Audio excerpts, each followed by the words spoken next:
नमस्कार, जय श्री कृष्ण। आज हम आपको विनायक चतुर्थी की कथा सुनाएंगे। चतुर्थी तिथि भगवान गणेश की तिथि है। अमावस्या के बाद आने वाली शुक्ल पक्ष की चतुर्थी को विनायक चतुर्थी कहते हैं और पूर्णिमा के बाद आने वाली कृष्ण पक्ष की चतुर्थी को संकष्टी चतुर्थी कहते हैं। भाद्रपद के दौरान पड़ने वाली विनायक चतुर्थी को गणेश चतुर्थी के नाम से जाना जाता है। संपूर्ण विश्व में गणेश चतुर्थी को भगवान गणेश के जन्मदिन के रूप में मनाया जाता है। विनायक चतुर्थी को वरद विनायक चतुर्थी के नाम से भी जाना जाता है। भगवान से अपनी किसी भी मनोकामना की पूर्ति के लिए आशीर्वाद को वरद कहते हैं। जो श्रद्धालु विनायक चतुर्थी का उपवास करते हैं, भगवान गणेश उसे ज्ञान और धैर्य का आशीर्वाद देते हैं।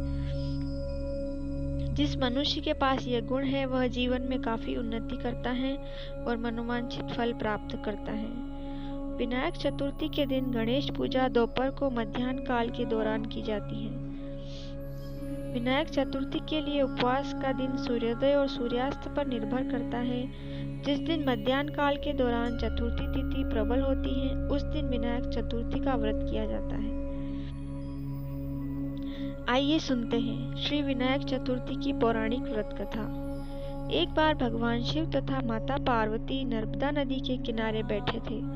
वहां माता पार्वती ने भगवान शिव से समय व्यतीत करने के लिए चौपड़ खेलने को कहा। शिव चौपड़ खेलने के लिए तैयार हो गए, परंतु इस खेल में हार जीत का फैसला कौन करेगा, यह प्रश्न उनके समक्ष उठा। तो भगवान शिव ने कुछ तिनके एकत्रित कर उसका एक पुतला बनाकर उसकी प्राण प्रतिष्ठा कर दी और पुतले से कहा, बेटा, हम चौपड़ खेलना चाहते हैं, परंतु हमारी हार जीत का फैसला करने वाला कोई नहीं है, इसलिए तुम बताना कि हम दोनों में से कौन हारा और कौन जीता। उसके बाद भगवान शिव और माता पार्वती चौपड़ खेल शुरू हो गया। यह खेल 3 बार खेला गया और संयोग से तीनों बार माता पार्वती ही जीत गई।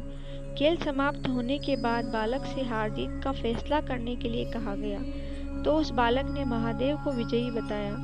बालक द्वारा क्षमा मांगने पर माता ने कहा, यहाँ गणेश पूजन के लिए नाग कन्याएं आएगी, उनके कहे अनुसार तुम गणेश व्रत करो, ऐसा करने से तुम मुझे प्राप्त करोगे।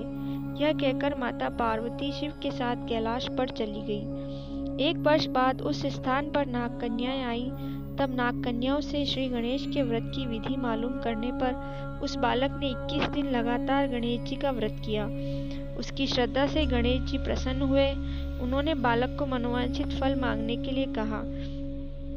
उस पर उस बालक ने कहा, हे विनायक, मुझ में इतनी शक्ति दीजिए कि मैं अपने पैरों से चलकर अपने माता पिता के साथ कैलाश पर्वत पर पहुंच सकूं और वे यह देख प्रसन्न हों।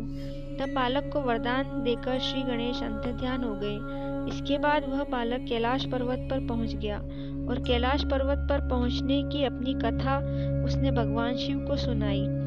चौपड़ खेलने वाले दिन से माता पार्वती शिवजी से विमुख हो गई थी। अतः देवी के रुष्ट होने पर भगवान शिव ने भी बालक के बताए अनुसार 21 दिनों तक श्री गणेश का व्रत किया। इस व्रत के प्रभाव से माता पार्वती के मन से भगवान शिव के लिए जो नाराजगी थी, वह समाप्त हो गई। तब यह व्रत विधि भगवान शंकर ने माता पार्वती को बताई। यह सुनकर माता पार्वती के मन में भी अपने पुत्र कार्तिकेय से मिलने की इच्छा जागृत हुई। तब माता पार्वती ने भी 21 दिन तक श्री गणेश का व्रत किया तथा दूर्वा, फूल और लड्डुओं से गणेश जी का पूजन अर्चन किया। व्रत के 21वें दिन कार्तिकेय स्वयं माता पार्वती से आ मिले। उस दिन से श्री गणेश चतुर्थी का यह व्रत समस्त मनोकामनाओं की पूर्ति करने वाला व्रत माना जाता है। इस व्रत को करने से मनुष्य के सारे कष्ट दूर होकर मनुष्य को समस्त सुख सुविधाएं प्राप्त होती हैं। इस व्रत कथा को सुनने के बाद श्री गणेश जी की आरती की जाती है। बोलो श्री गणेश जी महाराज की जय। वीडियो कैसा लगा कमेंट करके ज़रूर बताएं और अगर आप मेरे चैनल पर नए हैं तो जल्दी से चैनल को सब्सक्राइब करें, वीडियो को लाइक करें और बगल में जो घंटी दी हुई है उसे ज़रूर दबाएं, जिससे आगे आने वाली वीडियो का नोटिफिकेशन आपको जल्दी मिल सके। राधे राधे।